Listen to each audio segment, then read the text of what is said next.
সম্প্রতি প্রকাশ পেয়েছে supplementary list. খসড়া তালিকায় দেখা গিয়েছিল 340 জনের নাম বিবেচনাধীন। সাপ্লিমেন্টারি লিস্ট প্রকাশের পর দেখা যায় বসিরহাট উত্তর বিধানসভা কেন্দ্রের বেগমপুর বিবিপুর অঞ্চলের বিবেচনাধীন 340 জনের নামই বাদ দেওয়া হয়েছে। এমনকি বাদ যায় বিএলও মোহাম্মদ সফিউল আলমের নামও। বাদ পড়া ভোটাররা রাতে বিএলওর বাড়িতে গিয়ে কোনো সদুত্তর না পেয়ে রাস্তায় নেমে বিক্ষোভ দেখাতে শুরু করে। ঘটনায় উত্তপ্ত হয় এলাকা। তালিকার পরবর্তী আবার একটি যখন লিস্ট আসে, গতকাল রাত্রে পাবলিশ হয়েছে এবং সেটা আমার হাতে এসেছে আজকে সকালবেলা। সেখানে দেখি যে কজন হিয়ারিংয়ে গিয়েছিল সেই 340 জনই ডিলিট হয়ে গেছে।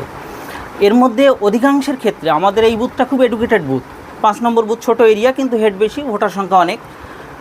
তো সেই 952 জনের মধ্যে 340 জন আন্ডার এডুকেশন হয় এবং 340 জনই পরবর্তী সময় আজকে সকালে দেখি যে ডিলিট হয়ে গেছে।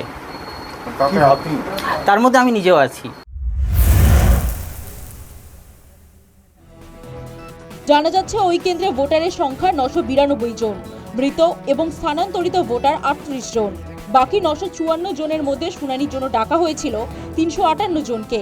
মাত্র 18 জনের নাম খসড়া তালিকায় সমাধান হয়, বাকি 340 জনের নাম বিবেচনাধীন তালিকায় অন্তর্ভুক্ত হয়। তারপর সাপ্লিমেন্টারি লিস্ট প্রকাশের পর দেখা যায় 340 জনের নামই ডিলিটেড। এরপরই ক্ষোভে ফেটে পড়েন তালিকা থেকে বাদ যাওয়া ভোটাররা। আমার 2002 সালে নাম আছে, থাকা সত্ত্বেও আমার নাম কাটা গেছে, ডিলিট হয়ে গেছে। আমার আই কার্ডেও যা নাম আছে, বাবার নাম যা আছে, আমার 2002 সালেও একই নাম আছে। থাকা সত্ত্বেও আপনাকে কি ডেকেছিল? হ্যাঁ, ডেকেছিল, গিয়েছিলাম। যাওয়ার পরে আজকে দেখলাম আমাদের নাম ডিলিট হয়ে গেছে। আমার নাম এত কারণ তো দর্শায় যে কি কারণে গিয়েছে এটা আমরা জানি না।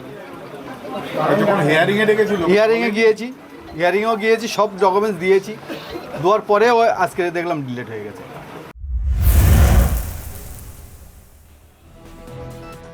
এদিকে নির্বাচন কমিশনের সাপ্লিমেন্টারি লিস্ট প্রকাশ হওয়ার পর দেখা গেল সেই লিস্টে শামিল হয়ে গিয়েছেন বাবা। আবার তালিকা থেকে বাদ হয়ে গিয়েছে হাওড়া আদালতের আইনজীবী নাজনীন মোল্লার নামও। তিনি সাকরাইল বিধানসভার সারেঙ্গা কলাতলা এলাকার বাসিন্দা। জানা গিয়েছে মঙ্গলবার দুপুরে তিনি মুখ্য নির্বাচনী দপ্তরে ইআরওর সঙ্গে দেখা করেন। সেখানে তাকে ট্রাইব্যুনালে আবেদনের কথাও বলা হয়। এই পরিস্থিতিতে তিনি বিধানসভা নির্বাচনে ভোট দিতে পারবেন না বলে আশঙ্কা করা হচ্ছে। তার দাবি, 2002 সালের ভোটার তালিকায় তার নাম ছিল। দীর্ঘদিন ধরে তিনি নিয়মিত ভোট দিয়েও আসছেন। খসড়া তালিকা থেকে তার নাম যখন বাদ গিয়েছিল তখন তিনি শুনানিতেও হাজিরা দেন, যাবতীয় নথি জমা দেন। তারপরেও তার নাম বিচারাধীন তালিকায় ছিল। আমার 2002-এর লিস্টেও নাম আছে। এরকম না যে আমি কোনোদিন ভোট দিইনি বা 2002-এ আমার লিস্টে নাম ছিল না, সমস্ত আছে, সব ডকুমেন্ট আছে। আমার বার্থ সার্টিফিকেট থেকে পাসপোর্ট পর্যন্ত এভরি ডকুমেন্ট আছে, সব কিছু দিয়েছি।